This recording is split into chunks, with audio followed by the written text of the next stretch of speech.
So ఇప్పుడు మనము missing టీత్ని ఎలా రీప్లేస్ చేయాలి దాని గురించి మాట్లాడదామండి. సో మెయిన్ వచ్చేసి 2 టైప్స్. బోన్ లెవెల్ మీద, అది bone depth, bone volume, bone level మీద డిపెండ్ అయి ఉంటుంది. సో సపోజ్ మనకి బోన్ బాగా ఉంది, మంచిగా ఉందంటే మనం ఫిక్స్డ్ ట్రీట్మెంట్కి వెళ్ళొచ్చు. ఇంప్లాంట్స్ అనే ట్రీట్మెంట్ పెట్టుకోవచ్చు మనం. సో ఇంప్లాంట్ అనేది ఒక టైటానియం స్క్రూ, అది మనం బోన్ లోపల పెడతాం.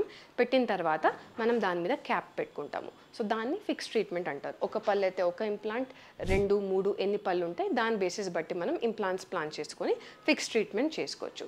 సో ఇది ఎలాంటి సినారియో, బోన్ ఉంది, బోన్ లెవెల్ ఉంది అని అంటే ఇంప్లాంట్ పెడతాం. సపోజిడ్లీ మనకి బోన్ లెవెల్ లేదు, ఓల్డ్ పీపుల్ ఉంటారు, వాళ్ళకి చాలా బోన్ బోన్ లాస్ అవుతుంది. అలాంటి పేషెంట్స్కి మనము తీసి పెట్టుకునేది ట్రీట్మెంట్ చేస్తాం. దాన్ని రిమూవబుల్ ట్రీట్మెంట్స్ అని అంటాము. So removable partial denture, okay, cost partial denture and complete denture. ఒక్క పళ్ళు తీయాలి, 2 పళ్ళు తీయాలి, 3 పళ్ళు తీయాలి. సపోజ్ 3 పళ్ళు లేవు అనుకోండి, 3 పళ్ళ డెంచర్ పెడతాం. దాన్ని 3 టీత్ రిమూవబుల్ పార్షియల్ డెంచర్ అని అంటాం మనం. సో సేమ్ దాని బేసిస్ మీదనే అన్ని పళ్ళు లేవు అంటే దాన్ని కంప్లీట్ డెంచర్ అని అంటాం.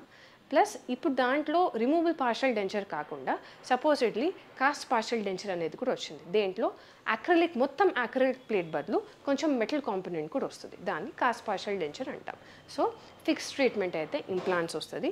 రిమూవబుల్ ట్రీట్మెంట్స్ ఎక్కడ బోన్ లెవెల్ లేదంటే removable partial denture, cast partial denture and complete dentures వస్తాయండి. So these are the options అండి. Thank you.